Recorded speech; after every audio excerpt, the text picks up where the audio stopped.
And another thing this is fascinating is contrast. So if you take like fettuccine Alfredo and you put it on a white plate, it looks like it blends in with the plate. You don't think you have as much. Your brain is telling you, oh, there's not as much, so you end up putting more. Whereas if you put it on, let's say, a green plate or a red plate, you can see the contrast between the white food and the green or red plate. So your brain says, oh, and it makes it look like there's more because of that contrast. So the moral of the story is use small plates that are green. Because that's a good sort of compromise color, because there will be contrast with most foods, except for green foods, which are the ones we want you to eat all of anyway. So go ahead and overload on green foods like, vegetables and things like that. Hey everyone, it's Mike Mutzel here with HighIntensityHealth.com. Thank you so much for tuning in. Today we're live with Dr. Steve Sisskind. He is a graduate of Baylor School of Medicine, and we're going to talk all about hunger hormones, leptin, adiponectin, cortisol, and everything in between. He really helps a lot of people, his clients and patients, lose weight and overcome food cravings. And so, Dr. Steve, thanks so much for being here.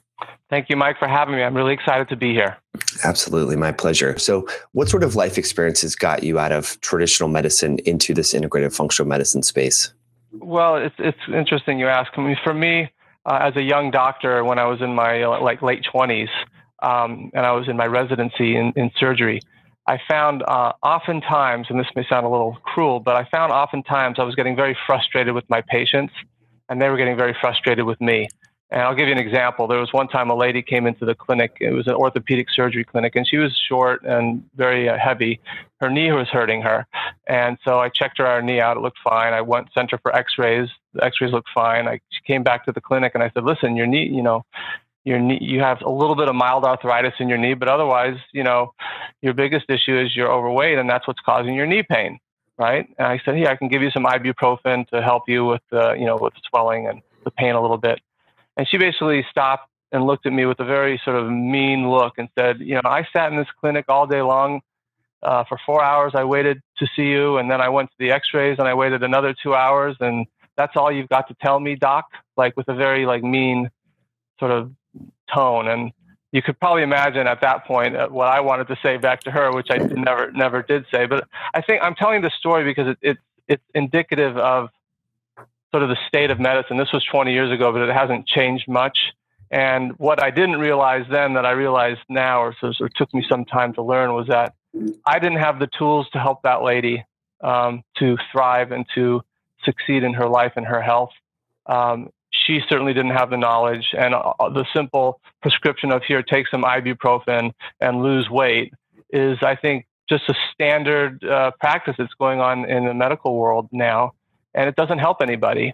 And so I sort of, decided that it was time to really make some changes in my life and figure out how to address people like that and really help them at the root rather than try to put a Band-Aid on something and get them out of the clinic. Mm-hmm. Yeah, that's a great story. A lot of people don't realize that the hormones that are released from fat tissue can actually cause joint pain, such as leptin. And so Sure. We think that, when you get overweight, it's just more sheer stress, like physiomechanics on your, articulating tissues, like, various joints and so forth, but it's actually more metabolically related. And so we see osteoarthritis in the hands improve when people lose weight, and they're not walking on their hands, but it improves because we're releasing leptin. And we know the hormone that you're really into is adiponectin, which is kind of inversely related to leptin. So break it down for some of these hormones that people should be aware of. Well, like you said, you're right. People, the sort of the automatic conclusion, and even the conclusion I had in my mind when I was seeing that lady back in the clinic was, well, she's got all this extra weight on her joints, and there's all this extra mechanical stress, so therefore that's why she's in pain, which is partly true. But like you say, we've seen many people in our realm and in my business and the people that we work with, whose weight has gone down only a small amount, maybe 5-10 pounds or 5-10%, not enough to really change the mechanical stress. But people say, listen, my joint pain's gone away completely. And it's like you're saying, it has to do with things like leptin, with the inflammatory process in general, without getting into the specific hormones, which we can. But in general, we're walking around our are with a lot of extra inflammation in our bodies, and we're doing that we're getting there by having extra stress or eating the wrong foods or not getting enough sleep and a whole laundry list. But if we can sort of moderate that inflammation, and the first steps towards losing weight is that same step, a lot of the stuff goes away. Love it. Yeah, and there's actually some research, I don't know if you've seen this in the last, I think, 2 years, that show that animals actually lost weight with allergy. It was, I think, asthma medication. So it wasn't thermogenic in nature. It wasn't boosting metabolism. Just giving this anti-inflammatory asthma medication caused these laboratory animals to lose weight. So by reducing that inflammatory load, the animals could then start burning fat better, which I think a lot of people really need to kind of understand. So one of the hormones that's really anti-inflammatory that you know a lot about is adiponectin. So what is that? Where does it come from, and how can we improve it? Sure. So, well, let me sort of back up a little bit, and this is a concept I'm sure you're familiar with. But this whole idea of a calories in, calories out, and so people say, oh, all you have to do is burn, use up more calories than you take in, and you'll lose weight. Which actually empirically that's true. It's technically true, but it's also like saying the U.S. government should just spend less and earn more, and then it will fix the budget problem. That's also true, but the prescription for that is where the issue comes. It's for us to say, well, okay, yeah, just spend less. The government just spend less and take in more taxes. That's very easy to say, and just as easy for a doctor to say, take in less calories and burn more. So it's really bad advice in both instances. And what it really comes down to is, how do you get there? How do you get to this state of proper balance where you're taking in the proper amount of calories and burning the right amount of calories? And that's really getting to your question, which is your body needs to be in a state of balance. And that really comes around hormonal balance, and which then leads to moderation of the inflammatory response and all the other things we talk about. So there's a series of hormones that are especially linked to gaining and losing of weight, and those hormones being out of balance make it very difficult for a person to sort of get anywhere, because the barriers are up. When the hormones are off, there's basically like these thresholds, these barriers that are blocking people from getting anywhere. So one of them, as you mentioned, is adiponectin. Adiponectin is a hormone, and you usually think of hormones as coming from your adrenal glands and others, but it turns out there's hormones that are produced throughout the body, and adiponectin is produced in the fat cells of our of the cells that our fat cells actually produce a hormone, and that hormone adiponectin is responsible for a signaling device to say burn fat or don't burn fat. And it turns out that when people are overweight or obese, those levels of adiponectin are lower, so you don't have as much of it in your body telling you to burn fat, which is sort of ironic, because the more fat you have, the less signaling you have to burn it. So it's like this vicious cycle. So one of the things that you want to try and do is balance your, as you get more into balance with your lifestyle and through some supplementation, you can actually balance your adiponectin levels. Beautifully said. We'll explore that a little bit more depth, but want to back out and kind of reinforce what you were saying there and talking about this environment, where I'm sure it'd be easy to, lose weight if we had the right environment and so forth, but a lot of people don't have that. And it's not a personal problem. It's more of a situational problem. And, people with their best efforts try to lose weight, but the environment is such that their physiology can't lose weight. And so that environment includes, like you said, stressors, sleep, impairments, toxic burden, poor exercise, or maybe joint pain, which prevents people from exercising. So I think it's really important to understand that it's not really a personal problem why people can't lose weight. It's oftentimes an environment. So small little shifts in your environment can lead to beneficial improvements in your physiology, which is really neat. So what I've read about adiponectin, Dr. Steve, is a lot about how it improves insulin sensitivity, and it's really involved with that. And so some people ascribe insulin to be more involved in blood sugar regulation, but we know it's also involved in fat metabolism. So how does insulin resistance fit into this puzzle of impaired fat burning? Right. So that's another key, hormone in this cascade or domino effect or whatever you want to call it. But basically, when we ingest sugars and especially sugars and simple carbohydrates, the job of insulin is to shuttle those sugars into the muscles and into the liver for use. So the muscles need, into our bodies, we could use that energy. The problem is when there's a spike, a heavy load that's all delivered at once, and that's usually in the form of simple carbohydrates that have been refined, and all of the other sort of nutritional elements have been stripped away. So I'm talking about simple sugars and breads and simple flours, processed refined flours. The response in the body has a very high load of carbohydrates that is being challenged with, and so insulin can only shuttle so much energy into the normal places where it does, which is the muscles and the liver. And when it gets into this overload situation, it sort of has no choice but to say, well, I'm going to, we have to put this energy somewhere, so let's store it as fat. And so that begins this, sort of another cascade of, you're overloading your body with the wrong kinds of calories, which leads to an insulin challenge, and then which leads to storage of those calories as fat, and then insulin, because it's being stressed out, becomes less sensitive. It's less able to do its job. So that's when people talk about insulin sensitivity or insensitivity, because it's just not doing its job as well, because it's basically overloaded. Mm-hmm. And then we know that insulin resistance is linked with impaired fat burning. And so people tend to get into this kind of, metabolic state, or this metabolic shift where they're stuck in sugar burning mode. So basically we have all these stressors, we have all these toxins, we have a sick fat cell. It's not releasing enough adiponectin. We could become insulin resistant, and we stop burning fat. And then what happens? We get overweight, we get inflamed, and this, downward spiral. And then going back to how we started this call is, we're just told to take an ibuprofen and, lose weight, which is very non-descriptive and so forth. So what sort of conversations do you have with people in terms of like, okay, we know all this stuff is going on. What are the high hit rate, in your opinion, steps that people can take in their life to change their environment and reverse this physiology? Well, the first step is for people to understand it's not their fault. Okay, so I think our society says, oh, well, this person's overweight because they have no willpower. They just can't control themselves. And look what happened to them. It's their fault. We all have personal responsibility. We all have to take that responsibility in our lives.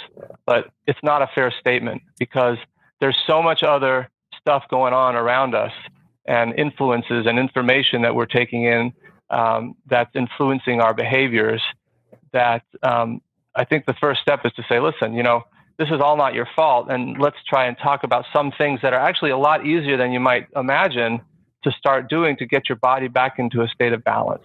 Mm-hmm. And that includes, simple things about, getting active. And we're not talking about going to the gym and, pounding weights and becoming, the next Mr. Olympia or Miss Olympia. We're talking about, getting out and getting some activity, walking a little bit. We're talking about getting enough sleep. We're talking about proper nutrition. And again, that's a big topic. What is proper nutrition and what isn't proper nutrition, which we could probably spend hours on, because there's a lot of confusion in the marketplace around that. But to me, proper nutrition is moving away from processed, refined, highly processed foods towards whole, real, clean foods. And a simple way that I always put it is, when you go to the market, you can buy anything at the supermarket as long as it's one ingredient or less. So, love it. So that conclusion is, it's a vegetable, it's a fruit, it's an egg, it's a milk, it's a piece of meat or a piece of fish or a nut or a seed, that kind of thing. And we can get, there's a lot of debate as to, should you eat meat or should you not eat meat, and paleos versus vegans, and all of this discussion. But for me, it's like, those are the fine points. Our entire country is suffering and way on the wrong side of the spectrum of eating all this processed, refined stuff. So let's take that as the first step, moving away towards processed, refined foods, and that alone can change your life and change your all of these hormonal blocks that we're talking about. Mm-hmm. Yeah, it's powerful stuff. And you said these are small, easy steps, but surprisingly powerful. And I think it's important for people to have an open mind. Some people have this fixed mindset that, my family members are fat, my grandfather was fat. All my friends are fat, so I'm going to be fat. And they think that, that they have this real fixed mindset, closed mindset that the body's not really malleable. But we've seen a lot of successful cases. I know you have too, with people that, like you said, make these small little shifts, like eating a bigger breakfast instead of a bigger dinner, walking before they eat breakfast, doing a little yoga, just, being more grateful about things in their life, avoiding fast food, eating real food, just small little things that you wouldn't think would have a huge impact can actually over time make a huge shift. So I think it's important to have that mindset that the body's malleable and you don't have to be fat just because everyone in your family is fat. So any mindset shifts that you want to share with us to help people kind of... Yeah, but you said something just before, which is also really important to emphasize about this idea of genetic, destiny. It's like, oh, well, my father, my mother was this, so therefore I'm going to be too. It turns out that that's complete hogwash.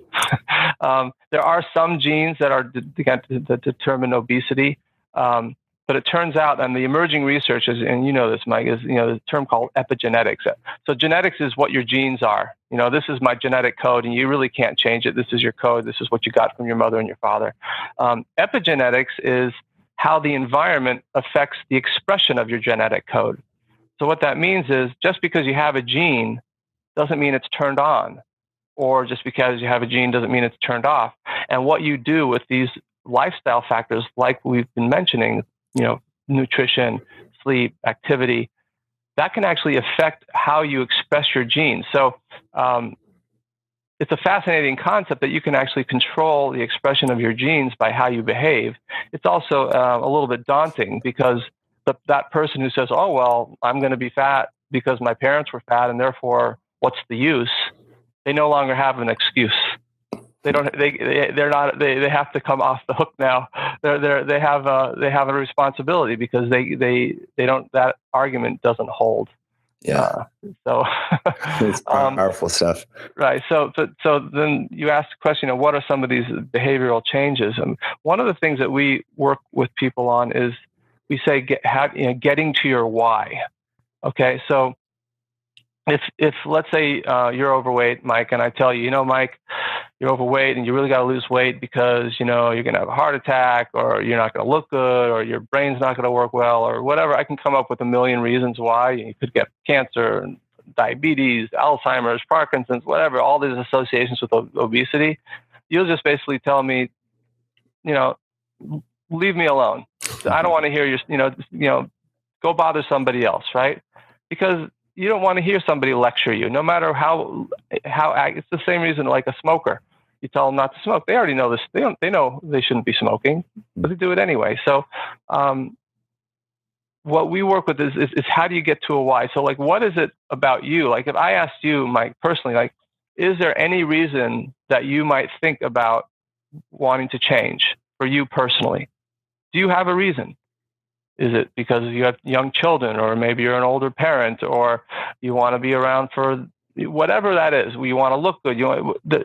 Everybody has their own reasons, and if you can start working with people to like think about, this is sort of drives me here, and then you can start getting somewhere because then people take their own responsibility and say, you know what? Yeah, this is my reason, and this is important to me, and I'm willing to make some steps and so that's sort of a starting point. Another thing that you talk about is there's a guy, and I'm sure you've probably heard of a guy named B.J. Fogg from Stanford who's got something called tiny habits, and it's sort of his whole process of how do you change behavior, because this is the hardest thing, is to change someone's behavior. And it turns out that to tell somebody, listen, you have your willpower is actually willpower. So this is related to willpower and how do you fix willpower? So willpower is a frontal cortex intense activity, and there's only so much of a reserve. So you could you could put a piece of chocolate pie in front of your face in the morning and keep looking at it, and you might have tremendous willpower, but eventually your willpower runs out and you're going to eat the pie, right? So what these tiny habits sort of approach is how do you put habits in place in your life that avoids you having to even tap into your willpower at all? Mm-hmm. Because if you don't have to use your willpower, then and you can create habits around it, then you're much easier off. So he sort of puts the idea, of floss, like you floss your teeth, right? It's a big deal to, for the person who never flosses, to get them to floss once. That's a big deal. But once somebody's doing it all the time, it's just sort of automatic. It's a habit. So it's no longer a willpower. It's just a habit. You just do it. So in that instance, he'll say, well, just floss one tooth. Okay, just get up, tonight, I just one tooth. That's all you have to do. So it's, okay, I don't have to floss my whole mouth. I just do one tooth. Right, okay. And then what do you think happens? Okay, well, since I'm already here, I'll do two. And then you move in, and then it becomes a habit, and it's no longer willpower. So you don't have to like force yourself to floss your teeth. You just do it because it's a habit now. And it's an interesting sort of approach. So if anyone wants to look up his work, his name is BJ Fogg, Fogg, and he's from Stanford. Love it. That's great information. And I'm actually reading a book right now called Switch by Dan and Chip Heath, and they talk all about change and exactly what you just said. And I think they might even highlight one of those studies. And for example, there was a study where a group of individuals were sent to a room and they just cooked fresh cookies. And there was a big bowl of cookies on the counter, but they were told not to eat the cookies. So they had to really resist that, right. the cookies, right? And then they had them go do a test where they were supposed to do some reading and answer some questions. And they only had enough willpower to get through 5 questions of those tests, and the other arm of the group was sent into a room that smelled like lavender and there was no cookies there. It was like cucumbers. They went and took the test and they spent 37 minutes on that test. Right. So it's when we are constantly being tugged by, stressors in our environment and making decisions that can influence the foods that we eat. So like you said, it's not your fault. It's the environment. Right. It's really important for people to understand that. And the other thing I wanted to highlight for folks is these small little steps create a little bit of progress. And the best motivator is progress. When you can lift a little bit more weights, or you can climb up the hill and not be so winded, or you wake up with more energy, that's progress that will keep motivating you to make these small little steps, which is really important. And they add up over time. And there's a great book called The Compound Effect by Darren Hardy. And he talks about that, just these small little changes. And conversely, if you make small little bad changes, like you talked about, eating bad food, for example, not only will that change the way that your genes are read and increase inflammation and so forth, but you'll be more likely to make more, worse choices and eat more bad food. So anyway, small little steps lead to huge improvement. So that's huge mindset shifts. And we haven't gone. There's another sort of topic that's interesting in this area is there's a gentleman named Brian Wansink. I don't know if you've read his stuff, but it's basically the brain is plays sort of visual tricks on us, and there's ways that you can use it. You can get seduced by it, or you can use it to your advantage. So as an example, he does these experiments where a glass, you can take a glass, right? You can take a tall, thin glass or a wide, low glass, okay? You can put the same amount of fluid in the two glasses, and the one that's tall and thin, mentally in your brain, looks like it has more. It looks like it's just, you look at it and go, oh, there's more in there, even though it's the same exact amount of liquid. So if you're going to try and lose weight, what kind of glasses should you buy? Buy tall, thin ones, because you're going to end up putting less in over, because you're going to think you're getting more without taking it. Another thing is the plate size. So like he does these experiments where it's like a 12-inch plate and an 8-inch plate, and they give people the choice to serve themselves. Mm-hmm. The people who have the 12-inch plate serve a lot more because they want the plate to look full. Whereas people who take the 8-inch plate, they serve themselves less because it looks full. And then there's also so there's small plates versus large plates. And then another thing that's just fascinating is contrast. So if you take like fettuccine Alfredo and you put it on a white plate, it looks like it blends in with the plate. So you don't think you have as much. Your brain is telling you, oh, there's not as much, so you end up putting more. Whereas if you put it on, let's say, a green plate or a red plate, you can see the contrast between the white food and the green or red plate. So your brain says, oh, and it makes it look like there's more because of that contrast. So the moral of the story is use small plates that are green, because that's a good sort of compromise color, because there will be contrast with most foods, except for green foods, which are the ones we want you to eat all of anyway. So go ahead and overload on green foods like, vegetables and things like that. I love it. Yeah, I think I remember reading one of his studies where he had similar experiments to what you were saying, and it was a popcorn experiment. So he took two groups of people, had them watch a movie, with I think all together, and one group got a big old thing of popcorn, another group Right. got a small one, and guess who ate more? And so it goes back to this: it's not your fault. It's if you didn't know that the popcorn bags were different, you might say, "Oh my gosh, that group that ate more popcorn, they're gluttons, they're hungry, they're Right. lazy, they just love to eat." But no, they just had a bigger thing of popcorn, so Right. they ate more. So again, it goes. We need to reinforce it. People not beat Right. themselves up. And it goes. So I'm not going to use the word conspiracy, even though I just did. But when you think about how these foods are marketed, right? I mean, the bigger the bag, the better. I just saw something fascinating, which is, there's these rules now for like the fast food stores that have to put the number of calories on the meal. So like, a Big Mac has 700 calories, whatever it is. And so you would think, oh, well, that's supposed to really educate people so they realize, oh man, there's so many calories in that Big Mac. I better control myself, right? You would think, right? Well, so I saw an advertisement just the other day where it showed it was a McDonald's ad, and it was like 8 tiles. It showed like 8 different meals, right? And it showed total number of calories, because that was the new law. The law has to show calories, but then it showed the cost, right? And then it showed calories per dollar. So, Sneaky. oh my goodness, look, I'm getting more calories per dollar on this one than I am on that one, so I better go for that one. They totally took the rule and they switched it on its head, and here you are. Here's this. It's all marketing. So like, oh my god. So these people are like going for the big. You want to get that highest, calories per dollar.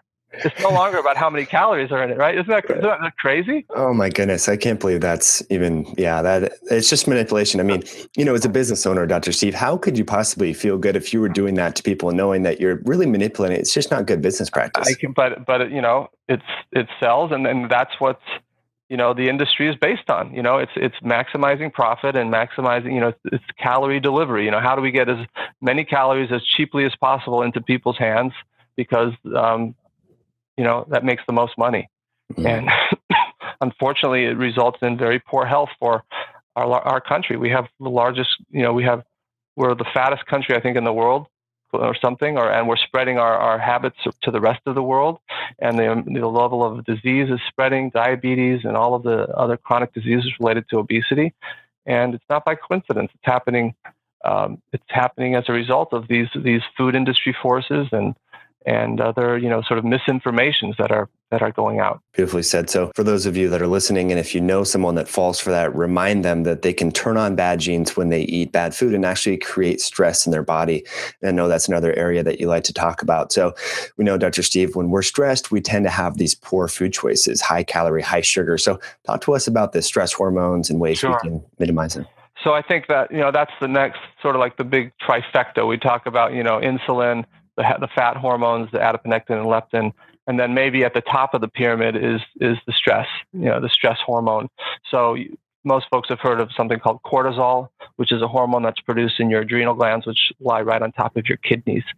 And in response to stressful situations or chronic stress, which many of us are under, this production goes into overdrive, and cortisol, which was sort of intended as sort of a fight or flight kind of a hormone to help protect you when you're in immediate danger and institute a stress response into your body so that you could flee from, a bear that's chasing you or from famine or something that, some terrible thing, has become a chronic situation. So the stress the cortisol hormone is constantly circulating through the body. And what does that do? It's similar, in a lot of ways, similar to the insulin hormone being on sort of overload, is that you get into a fat storage mode. And especially when it comes to cortisol, you're storing a lot of fat around your abdomen. So it's called visceral fat or abdominal fat. Basically, it's fat around your organs. And that kind of fat is much more dangerous from a health perspective, because that leads to a lot of the diseases that we talk about that are related to obesity, like diabetes, heart disease, cancer, stroke, Parkinson's, Alzheimer's, all these things that are just these chronic plagues on our society. So, you've got to really figure out, like so what's the solution? It's easy for me to say, don't be less stressed, right? Relax, right? I tell that to my wife, she looks at me and she wants to hit me. Yeah. Right? So how do you work on stress? Again, let's take it in small little chunks. Even going out for a walk can reduce your stress. Taking a few deep breaths, like 2 or 3 breaths, when you're stressed out, can actually totally reset your stress response. Eating the right foods, supplementing with the right herbs and botanics. There's some really cool herbs. One's called rhodiola, another one's called, blanking on it, Withania somnifera, the ashwagandha, yeah. Sorry. I knew the fancy name. I couldn't come up with it. But yeah, these are adaptogenic herbs that have the ability to help moderate stress and boost mood and energy without it being a stimulant. These are not stimulants or thermogenic kinds of herbs. Really helpful for a lot of people as adjuncts to everything else. Eating right, getting rest, sleep. Probably we could talk hours just about sleep and the important, how that can affect your stress and this whole cascade. So I'm coming down. It starts to sound like a little bit of a broken record, but right nutrition, right sleep, right activity, and controlling all the pollutants and the crap that you're exposed to is going to really can change your life and those around us. And for those folks that want to kind of geek out a little bit more, we know that fat cells, you talked about the belly fat, they actually produce their own cortisol. And so we get, not only stress from our adrenal glands, from, just our stressful environment, poor sleep patterns, but the more fat that we have, the more cortisol we produce inside our fat cell, which is not good. And another aspect that you talk a lot about, another contributing factor, I should say, to belly fat and weight gain is perturbed gut bacteria. We know that eating McDonald's and eating junk food changes their gut microbiome. You have a lot of blog articles about this. What sort of conversations do you have with people about how food and their lifestyle interferes with their healthy gut bacteria? Right. Everything we're talking about is probably, this is the starting point, is what we eat and the environment we expose ourselves to is affecting the gut. And it's damaging the lining of our gut so that bad stuff can get in and wreak havoc. And that means causing inflammation and causing hormonal disruption. And, all of these things that we're talking about is all in 10 years or 20 years from now, when we all look back at the medical literature, we're going to say, well, it's all about the gut. And it's all about balancing, having a healthy gut. And all these topics we're talking about are related. So how do you get there? Again, broken record, same laundry list, but there are things now, which is the whole, fascinating area of research around probiotics, which are basically healthy bacteria that you can ingest through supplementation and through foods. So, raw organic things, raw organic kimchi or sauerkraut, yogurts that are, to be clear, not processed crap yogurt off the shelf that's loaded with sugar, but real yogurt that's got healthy strains. These are all things that are going to, as the science evolves, will show a big benefit towards healing the gut, which then the cascade of that is a healthy body, and you've got balanced hormones, and you've got normalized weight, and just a lot healthier, thriving sort of way of being. Mm-hmm. Love it. Yeah, great info.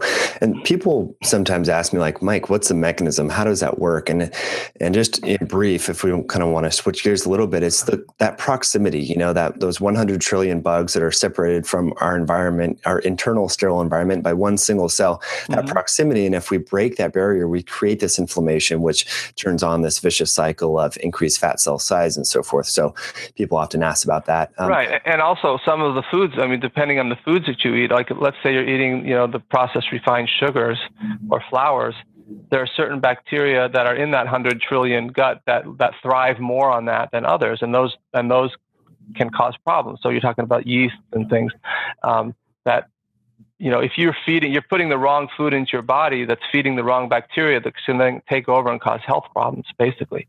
Yeah. Yeah, I kind of use the analogy that bacteria are kind of like malleable young children. If you know that kids can have a, rough childhood if they hang out with the wrong people. They don't know any better. They don't have that, as you mentioned, that prefrontal cortex is not totally mature yet. So bacteria are the same way. You feed them junk, they're going to produce junk and so forth. So beautifully said there. Now let's kind of wrap up and kind of bring things together here, full circle. What are some top supplemental ways? We've hit all the lifestyle factors, sleep, stress reduction. What are some top supplements or ingredients that you feel are pretty powerful for weight loss? Well, okay. So first off, there are ways to address these hormonal imbalances through natural botanic ingredients. So as I mentioned before, rhodiola is an ingredient that addresses the stress response and can moderate cortisol. There are for insulin, there's something called, and this has been on Dr. Oz a lot since it's gotten a lot of bad press, but there's actually there is some science that's legitimate and real behind it, which has to do with the decaffeinated green coffee bean extract.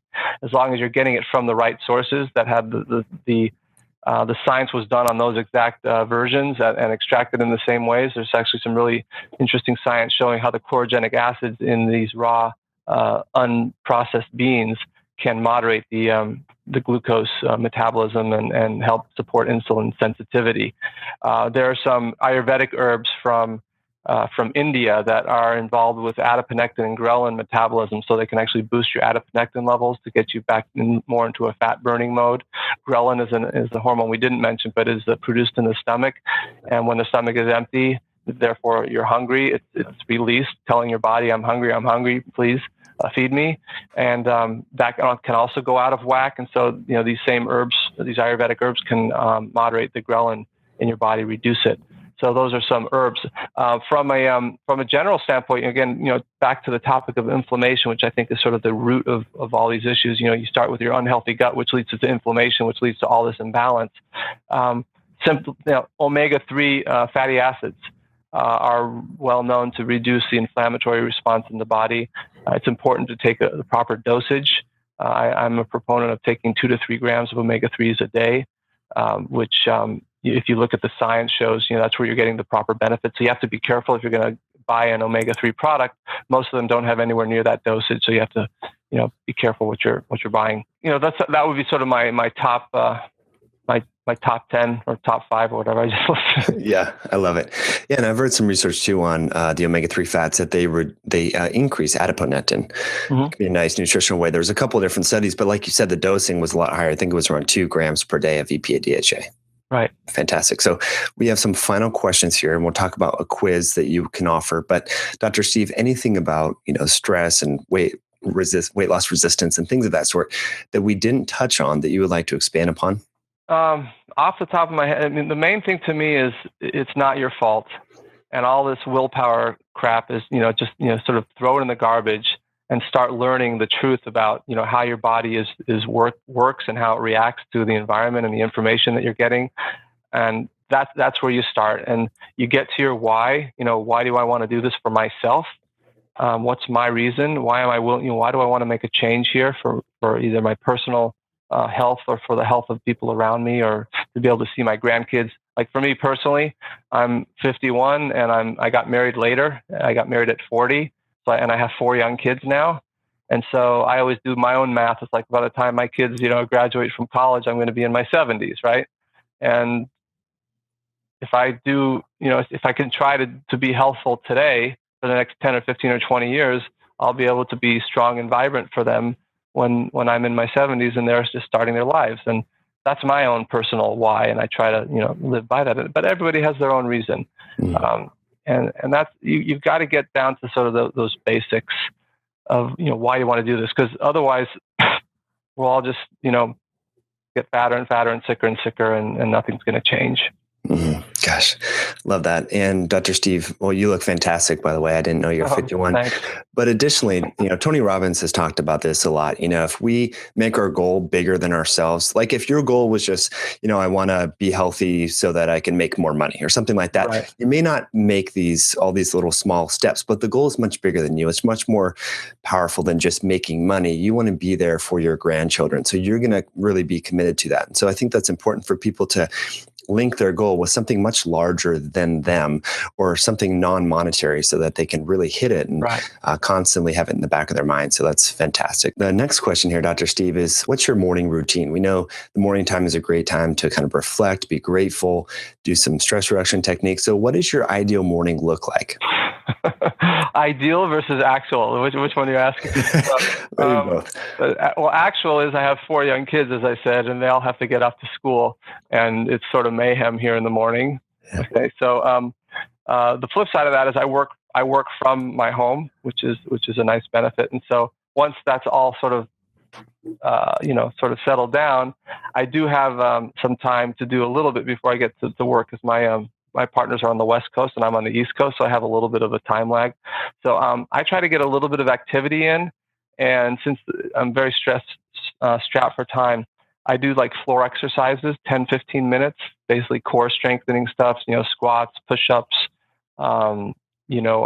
stretching exercises, that kind of thing. And even that small amount of time really does a boost, really boosts your brain for the day.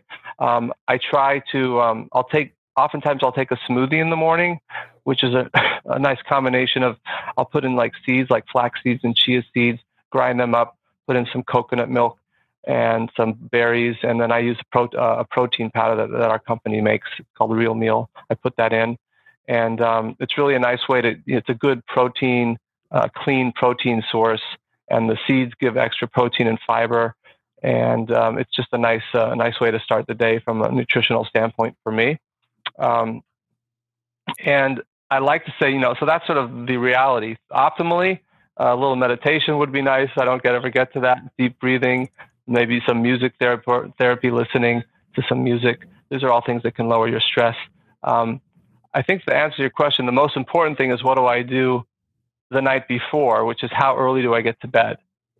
Because I find a direct correlation to if I get to bed by, let's say, 11 or 12 at night and I get up at, say, 6 or 7 in the morning, my whole day is on an 8 or a 9 compared to if I go to sleep at 2 in the morning and I get up at 5 or 6 and I only got 4 hours of sleep. My day is dragging. By the end of the day, the afternoon, I'm like, looking for, craving sweets or want something to, give me that boost, and just irritable. It's just a whole different way of going through the day. And I think one of the things I know we're running short on time, but all this talk about, I want to be healthy for my kids in the future, or I don't want to have a heart attack, or I want, all these things. That's hard sometimes for people to really get their head around, because they don't want to deal with that. It's like, that's too far in the future. I don't want to deal with that. But one thing that's important that I've come to realize is that when you do the right things, when you live in the right lifestyle choices, it's not about 20 years from now. It's about how do you feel today. It's like you're actually going through the day with energy. You don't even realize it's 11 o'clock at night. You haven't stopped and you never felt tired. You had energy, you had a good attitude, you had, gratitude, you had, in a positive frame of mind, and just strength and vitality and the ability to thrive. These are all things that come with a few changes that don't even take that long. You're talking about a week or two of changes, making some basic changes in your diet, and so getting a little extra activity. It's not, massive, Olympic gold medal changes. We're talking about basic stuff, and you can go through your day in a whole different way, and feeling energized and vital in your life. And that to me is just amazing, and something that I never really realized until I actually started taking some of those steps. Yeah, I'm glad you reinforced that, because that makes a lot of sense to people. And again, we'll reinforce those positive changes. And that's a big thing that people complain about is energy and fatigue. And, oh my gosh, how am I going to get through the day? So making these small shifts will make each and every day that you have direct control over more productive, which is really a great motivator. So thanks for sharing that, Dr. Steve. Now let's talk about one herb nutrient or botanical. You're going to be strapped on an island, like Tom Hanks, maybe you only have one thing to bring with you. What would that nutrient be, or botanical, or maybe whole food, and why? Well, we actually have a promotion called the Desert Island Promotion. It's just funny, and it's exactly that. If I could only bring one thing onto the island, the answer is omega-3. Now, in the case of an island, I might take it back because you have a lot of access to fish, and that might be the only thing you're eating, and it's clean and ocean caught, but most of us are not in that situation. So if you're only going to take one supplement, for me, if you only take one, it would be an omega-3 because of so many benefits across the board: reduction of inflammation. It has mood, brain, heart, skin, joints.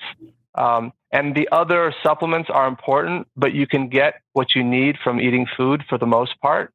Vitamins, minerals, if you eat a good diet. But it's difficult to get the amount of omega-3s you really need for optimal health from diet. Even, people say, well, if I eat fish twice a week, it's not going to get you those levels. And most of the fish is contaminated, and you don't even know what you're getting when you buy fish, which is a whole other story. But so that would be my answer. Love it. We just had Suzanne Bennett, and she is from South Korea and has some insight on Fukushima and the radiation. So I think, it used to be great, the, Pacific wild salmon, Alaskan salmon, but we now know that we have another concern with nuclear fallout and so forth, which is kind of scary. So I agree with you on that omega-3. So the second question here before we get to your quiz would be, if you were to bump shoulders with Barack Obama or a future president or a congressman in an elevator, and they turned to you and said, Dr. Steve, as an integrative wellness expert, what sort of lifestyle or health tip would you want me to maybe implement some policy around, or that I should know about to improve the health of America? What would you tell them and why? Well, to me, the first thing that comes to my mind is corn, wheat, and soy. Our entire economy and food chain is based on basically 3 grains, and the downfall, the waterfall effect of that, I think, is proving disastrous for our health. So, if there was any way to diversify our food source and get to a more clean, organic supply of multiple sources of plant-based foods, and if that would be my wish, right? Yeah. Perfect. Fantastic info. So let's talk about your business, where people can contact you online, in the quiz that you have available on your website.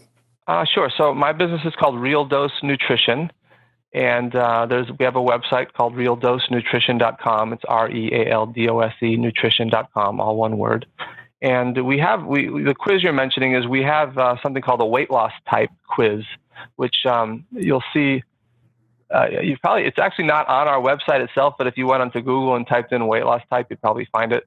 And basically what it does is in a few short questions helps sort of ferret out which area of these 4 hormonal types that I've been speaking about, these barriers between the ghrelin, the adiponectin, cortisol, and insulin, could be, your issue. And so what we did is we looked at the science and we said, people who are of a certain age or that have certain habits, or smokers or not smokers, or exercisers or not, or different sort of characteristics of people, which is built into this quiz. Based on how they answer, we can sort of grade people that, you may be more going to be on the cortisol. Cortisol may be more your issue versus insulin for the other person. So we have these 4 types. So you're a cortisol type, an insulin type, adiponectin, or ghrelin. And then we go through specific recommendations and support on how to, address your types. So that's something that you could find on Google. Type in weight loss type, and you'll find me there. Fantastic. If you see my picture, you'll know you got to the right place. Yeah. And I'll put that in the show notes, everyone. So at highintensityhealth.com/drsteve, I'll have a URL to that quiz. So if you're driving or at the gym right now, you can just go there, and I'll have the video. And it's mobile optimized. So you could do it on your mobile. Love it. While you're on the treadmill, huh? Just type in the quiz. Right. Exactly. Fantastic. Well, Dr. Steve, I had a great time talking with you, learned a lot, and it was great to bounce ideas from you. So thanks so much for coming on the show, and hope you have a great day. Well, thank you, Mike. It's been a pleasure. Thank you for letting me share with your audience. Thank you.